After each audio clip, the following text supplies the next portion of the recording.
अस्सलाम वालेकुम स्टूडेंट्स, मैं उम्मीद करता हूँ कि आप सब खैरियत से होंगे। तो सबसे पहले हदीस मुबारक हज़ूर पाक सल्लल्लाहु अलैहि वसल्लम ने इरशाद फरमाया कि जन्नत तलवारों के साए के नीचे है। तो इसके बाद जो हमारा आज का लेक्चर है, इसमें हम लोग वर्ब का पार्ट 2 देखेंगे। जो इससे पहले हमने वर्ब का पार्ट 1 डिस्कस किया था, उसके अंदर हमने उसके 3 रूल्स देखे थे। और हम लोग इसके जो नेक्स्ट सेकंड पार्ट है, इसके अंदर इसके नेक्स्ट 3 रूल देखेंगे। तो एंड तक जुड़े रहिएगा, इंशाल्लाह आपको बहुत ज़्यादा फ़ायदा होने वाला है। तो जो हमारे पास सबसे पहला रूल है, आपको कुछ वर्ड्स दिए गए हैं, आपने इसमें क्या याद रखना है, आपने इसमें ये याद रखना है कि आपको ये जितने भी तमाम वर्ड्स दिए गए हैं, इनके बाद आपने क्या करना है, एज इस्तेमाल करना है।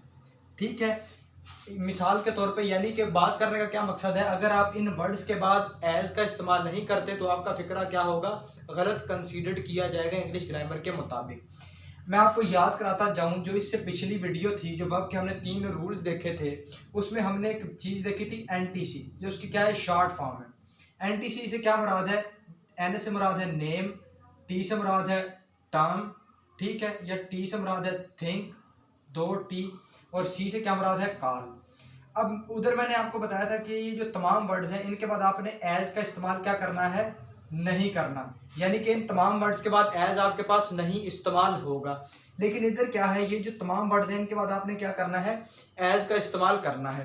अब जिस तरह इसकी शॉर्ट फॉर्म है एनटीसी, इसको याद करने की क्या फॉर्म है आपके पास, 2R 3D PTM। ठीक है, अब इससे क्या मुराद है, 2R से क्या मुराद हो गया, ये आप लोगों के पास रिगार्ड और रिप्रेजेंट वाले 2R, उसके बाद आपके पास 3D एनिमेशन से आपने 3D को याद रख लेना है, और उसके बाद PTM से मुराद पेरेंट्स टीचर मीटिंग हो गया। ठीक है, इससे आपको क्या हो जाएगा, ये इसको याद करने में आसानी होगी। और ये जो शॉर्ट ट्रिक है, इसमें जितने भी लफ्ज फॉल करते हैं, उनके बाद आप लोगों के पास क्या आ जाएगा, एज का इस्तेमाल होगा, अगर आपने फिक्रा क्या करना है, ग्रामर की रूह से दुरुस्त करना है। क्लियर है? अच्छा जी, अब इसकी मिसाल देख लेते हैं। वो कहता है आई रिगार्ड फ्रीद माई ब्रदर। अब ये फिक्रा गलत है। अब ये फिक्रा गलत क्यों है, क्योंकि इस जुमले के अंदर आप लोगों के पास वर्ड रिगार्ड आ गया, और ये वर्ड रिगार्ड क्या चाहता है कि मेरे बाद एज का इस्तेमाल किया जाए, अगर आप अपना जुमला दुरुस्त करना चाहते हो। लेकिन यहाँ पे एज का इस्तेमाल नहीं हो रहा, तो नहीं हो रहा, तो हम इसको कर लेते हैं। अब क्या होगा, I regard Farid as my brother. तो अब ये क्या हो गया, जुमला आपके पास दुरुस्त हो गया। क्यों दुरुस्त हो गया, क्योंकि रिगार्ड के बाद आपने एज का इस्तेमाल कर लिया, तो इस तरह आपका जुमला ये क्या हो गया, ठीक हो गया। मुझे उम्मीद है पहला रूल आपको क्लियर हो गया होगा, जो इधर रूल नंबर 4 है। अब रूल नंबर 5 की तरफ आए, तो आपको 2 लफ्ज दिए गए हैं, डिनाइड, डिने या रिफ्यूज। अब आपने याद रखना है कि जो आप रिफ्यूज आपने उधर इस्तेमाल करना है जिधर आपने किसी को इनकार करना है, यानी कि अगर किसी को आपने सादा आम इनकार करना है, तो आप वहां पे क्या इस्तेमाल करोगे, रिफ्यूज का इस्तेमाल करोगे।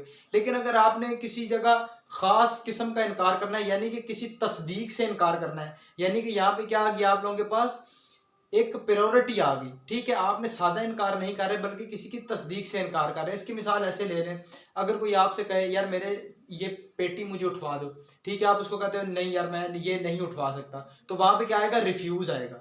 ठीक है, क्योंकि आप उसको क्या कर रहे हो, सादा इनकार कर रहे हो, उसकी मदद करने से क्या कर रहे हो, इनकारी हो, तो वहां पे क्या आ जाएगा, रिफ्यूज आ जाएगा।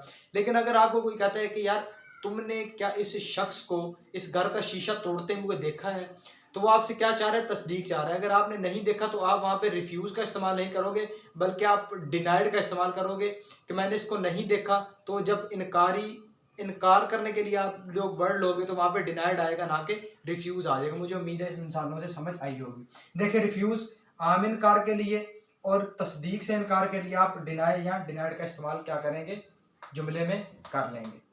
ठीक है, अच्छा जी, उसके बाद मिसाल है, वो कहता है ही डैश टू हेल्प मी। अब वो अगर वो कहता है उसने मेरी मदद करने से क्या कर दिया, इनकार कर दिया। अब जब इनकार किया तो यहाँ पे सिंपल क्या आ गया, रिफ्यूज आ गया। क्लियर है, रिफ्यूज ने क्या शो करवाया कि ये मदद से, यानी कि सादा जुमला है, सादा क्या कर रहा है, इनकार कर रहा है, वो यहाँ पे इनकार पाया जा रहा है। लेकिन अगर वो कहता है ही dash that he had broken the crown, he denied, वो क्या था, वो इस चीज से इनकारी था, वो इस बात की तस्दीक नहीं कर रहा था कि उसने क्या किया, क्राउन को तोड़ा है। अब क्राउन से क्या मुराद है, आपके पास ताज। ठीक है, वो कहता है वो इस बात से इनकारी था कि उसने क्या किया है, क्राउन को तोड़ा है। ठीक है, ये रूल भी उम्मीद है क्लियर होगा पांचवा। अब रूल नंबर 6 की तरफ चलें तो यहाँ पे आपको 2 वर्ड नज़र आ रहे हैं, यानी कि 2 फॉर्म्स ऑफ वर्ब नज़र आ रही हैं, उनकी फर्स्ट फॉर्म, और ये बहुत ही कंफ्यूजिंग किस्म की हैं। अब इधर तो आपको सादा सी लग रही है, इसमें क्या यानी कि आसान सी है, लेकिन इनके अंदर बहुत कन्फ्यूजन होती है, ग्रामर में इसकी बहुत ज़्यादा गलतियाँ होती हैं। अब जो लाए है इसका मतलब होता है लेटना, और ये जो ले है इसका मतलब होता है किसी चीज़ को एहतियात से रखना या मुर्गी वगैरह का अंडा देना। अब ये जो लाए है इसकी हमारे पास सेकंड फॉर्म होगी ले या लेन, ठीक है। और ये जो ले है इसकी हमारे पास सेकंड फॉर्म और थर्ड फॉर्म सेम ही है, लेड और लेड। क्लियर है? इसको आपने क्या करना है, जहन में रखना है। हम अक्सर क्या करते हैं, इन दोनों को मिक्सअप कर देते हैं। आपने इसको मिक्सअप नहीं करना, इसको एज ए सेकेंड फॉर्म के तौर पे इस्तेमाल करना है और इसको एज ए फर्स्ट फॉर्म के तौर पे क्या करना है, इस्तेमाल करना है, ठीक है। इन दोनों को मिक्सअप नहीं करना। अब नीचे आपको मिसाल में कहता है the Hahn dash an egg. अब हैन क्या करती है, लेड, यानी कि अंडा देती है, ठीक है। आप इसको क्या करेंगे, हैन क्या करती है, लेड, अंडा देती है। फिर वो कहता है ही dash the book on the table. अब उसने क्या किया, बुक को टेबल पर रखा, किसी चीज का एहतियात से टेबल पे रखना या किसी चीज को एहतियात से रखना, तो उधर क्या आएगा, ही लेड द बुक, किसी चीज को एहतियात से रखना, इसको भी जहन में रखना है, he laid the book on the table. फिर वो कहता है he has been dash in the bed for half an hour, कि वो बेड पे क्या था, कुछ देर से क्या था, लेटा हुआ था।